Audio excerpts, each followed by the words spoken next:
Hello mga mamshi! Munti ko na naman nga makalimutan na mabosesan itong video ko nitong mga nakaraang linggo. Itong mga oras na nga pala na ito ay katatapos lamang namin ng 2 subjects na exam namin ngayong umaga. Nagkataon nga din ngayong araw ang launching ng candidates ng Mr. and Miss sa school nila Kuya Sean. Dahil nga may bakanting oras pa naman ako bago yung huli naming exam ay dali-dali na nga kagad akong bumiyahe para nga maabutan ko pa si Kuya Sean doon sa kanyang pagrampa. At kahit papano nga ay ma-retouch ko na rin siya dahil nga ngayon din ang kanilang pictorial. Kahit nga andun yung daddy niya sa school at siya yung nag-guide kay Kuya Sean, ay ayoko pa rin namang mamiss yung mga gantong event ng anak ko sa buhay niya. So, minsan hindi nga pinagbibigyan ng pagkakataon dahil nga hindi minsan ako available kapag may mga event siya. Pero kapag ganito talaga may mga oras naman na pwede ko siyang puntahan, ay ginagawa ko naman. Dahil nga minsan lang maging bata ang anak ko mga mamshi. At iba pa rin nga talaga kapag ang magulang ay palaging nasa likodan niya at nakikita niyang gumaguide sa kanya. Habang nasa tricycle nga ako ng mga oras na to, ay nagdadasal talaga ako na sana nga umabot ako kay Kuya Sean. Nakachat ko pa naman dyan yung asawa ko at sabi nga niya ay hindi pa naman daw nagsisimula kaya nga abot na abot pa ako. At finally nakarating na nga rin ako dito sa may school ni Kuya Sean. Nagyag nga ako niyan mga mamshi at halos patakbo na nga ako naglalakad papunta doon sa covered court. Mahirap nga din talagang hatiin ng oras mga mamshi. Buti na nga lang napakausapan ko yung asawa ko na siya muna yung sumama dito kay Kuya Sean sa school. Si Chantal naman ay hinabilin nga muna namin doon sa Bilasco para nga hindi maglikot-likot dito. Alam niyo naman siguro mga mamshi na mayroong mga asawa na mahirap kumbinsihin talaga kapag sasama sa school ang usapan. Pagdating ko nga dito ay nagulat talaga ako dahil napakadami nga palang candidates dahil nga ang daming section dito sa school nila. Buti na nga lang at grade 2 pa nga lang yung pinapakilala sa stage. Hinanap ko na nga din pala yung asawa kong mapogi. Yeah, charot. At tinanong ko na nga din kaagad kung nasaan nga si Kuya Sean at tinuro naman niya kaagad sa akin.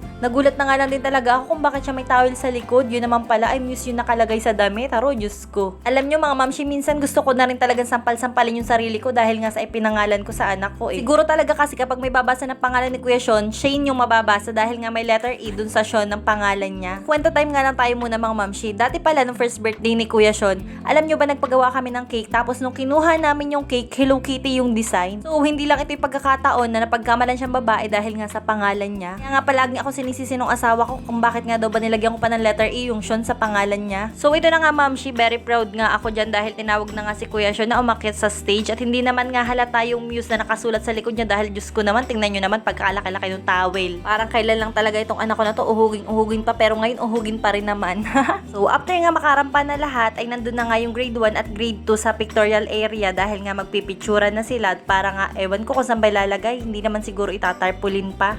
For remembrance lang din daw siguro. Ay active na naman nga ito si Kuya Sean basta paglilikot ang usapan. Dahil medyo mahaba pa naman nga yung time ko bago bumalik sa school ay ito nga nagpicturan muna kami dito sa may stage. At pinakain na nga pala muna namin si Kuya Sean dahil nga alam nyo naman ito bawal magutom. Baka nga mabawasan pa ang timbang kapag hindi ka agad pinakain. At pagkatapos nga niya kumain ay niretouch ko nga lang siya dahil nga malapit na rin siyang picturan. Habang hindi pa naman ako umaalis ay nag-ayos na rin kami ng mga sobre pampamigay nga sa mga tao-tao. Pagkatapos nga nun ay nauna na nga rin akong umalis sa kanila at naiwan ko pa sila dun sa school dahil nga ako ay papunta na rin dito sa school. Wakas nga ay natapos na rin namin itong huling exam namin ngayong araw. So hanggang dito na lang mga mamshi yung video ko. Bye!